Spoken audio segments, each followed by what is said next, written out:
भगवान के दर्शन करने के लिए दर्शनार्थी देश विदेश से यहाँ आते हैं। ये प्रसिद्ध मंदिर है। अगर यहाँ भगवान की पूजा नित्य आराधन और ये नहीं हो रहा है तो ये चिंतनीय विषय है और शासन प्रशासन को इसकी तरफ पूर्णतया ध्यान देना चाहिए। और भगवान बिना भोग के और बिना अर्चना के रहें, ये हमारे हिंदुओं के लिए शर्म की बात है। हमारे को सोचना चाहिए कि मंदिर प्रशासन क्या चाहता है पुजारियों से और पुजारी प्रशासन से क्या चाहता है। दोनों के अंदर समझौता होना चाहिए और भगवान की पूजा निरंतर होनी चाहिए। और पुजारियों से नम्र निवेदन है कि वो भगवान की अर्चना करें और उत्सव विग्रह को अंदर ला करके और वापस से उनका भोग लगाएं और नित्य अर्चना प्रारंभ करें। और जो भी शासन प्रशासन के मध्य उनका विवाद है उसको जल्दी से सॉल्व आउट करना चाहिए। सर, ऐसा कहा जा रहा है कि भोग तो भगवान को दिया जा रहा है, क्योंकि जितने भी श्रद्धालु आ रहे हैं वो तो भोग लगा ही रहे हैं, तो भगवान तो उपवास में नहीं, ये कहा जा रहा है। लेकिन क्या ये सही है? नहीं, भगवान का जो राजभोग होता है, बाल भोग होता है, शयन भोग होता है, वो भगवान का भोग अगर नहीं लगता है तो भगवान की पूजा अधूरी है। हम दर्शनार्थियों द्वारा पूजा किए जाने से भगवान उतने प्रसन्न नहीं है, क्योंकि हमें भी फल नहीं देंगे। मुझे यहाँ आने पर ये ज्ञात हुआ तो मुझे बड़ा दुख हुआ।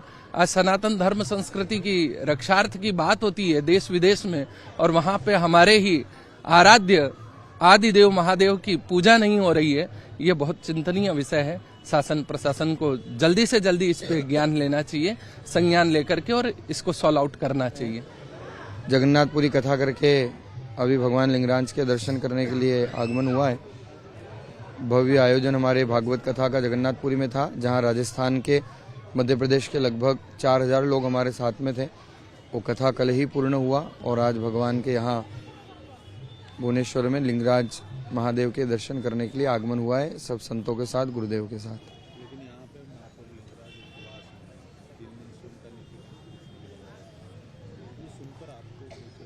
ये सुनकर के बहुत आघात हुआ, क्योंकि जो सबको देने वाले हैं, वैसे तो परमात्मा किसी के आकांक्षी नहीं है, क्योंकि ये तो जगन्नाथ क्षेत्र है और जगन्नाथ क्षेत्र का अर्थ ही है जो सबके नाथ हैं, जो सबके स्वामी हैं, जो सबको देने वाले हैं। लेकिन जो हमारी परंपराएं हैं, जो हमारी संस्कृति है, जो हमारी मर्यादा है, इसी से हमारी पहचान है और इसी से सनातन की पहचान है।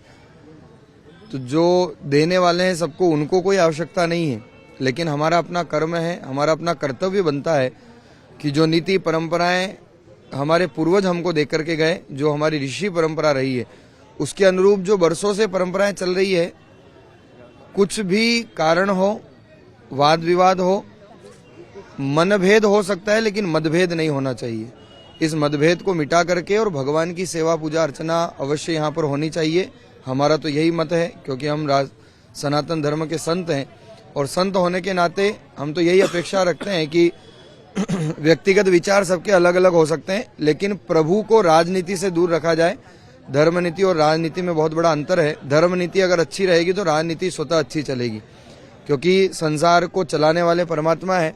अगर आप भगवान के साथ खेलोगे और जब भगवान फिर आपके साथ खेलेंगे तो उस समय बचाने वाला कोई नहीं होगा। इसलिए सब बातें एक तरफ रख करके भगवान की जो नित्य परंपराएं वर्षों से चली आ रही है, जो पूजा पद्धति, जो यहाँ के नित्य क्रम है, उसको अवश्य करना चाहिए। और सब बातों को एक तरफ रख करके भगवान की पूजा करके और भगवान की आराधना करके ये पुण्य लाभ कमा लेना चाहिए, अन्यथा इसके परिणाम विभत्स हो सकते हैं। सर, हमेशा ये भी देखा जाता है कि पुजारियों के बीच में विवाद रहता है और उसका भुगतान वैसे तो भगवान को ही करना पड़ता, तो ये क्या सही है? पूजा पद्धति में एक्चुअल में जो सब मानव है, और कहा गया है नीति में, मुंडे मुंडे मतिर भिन्ना, हर एक के अपने विचार होते हैं, हर एक की अपनी मति होती है।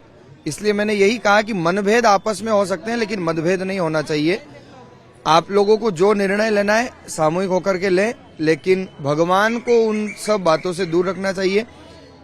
प्रशासन भी इसमें सहयोग करे और पुजारियों का भी जो आपस में आपसी मनभेद है वो सब मिटा करके प्रभु के चरणों में प्रणाम करें और प्रभु की सेवा आराधना करें, और जो नित्य क्रम चल रहा है उससे नियमित रूप से करें, ऐसी हमारी अपेक्षा है।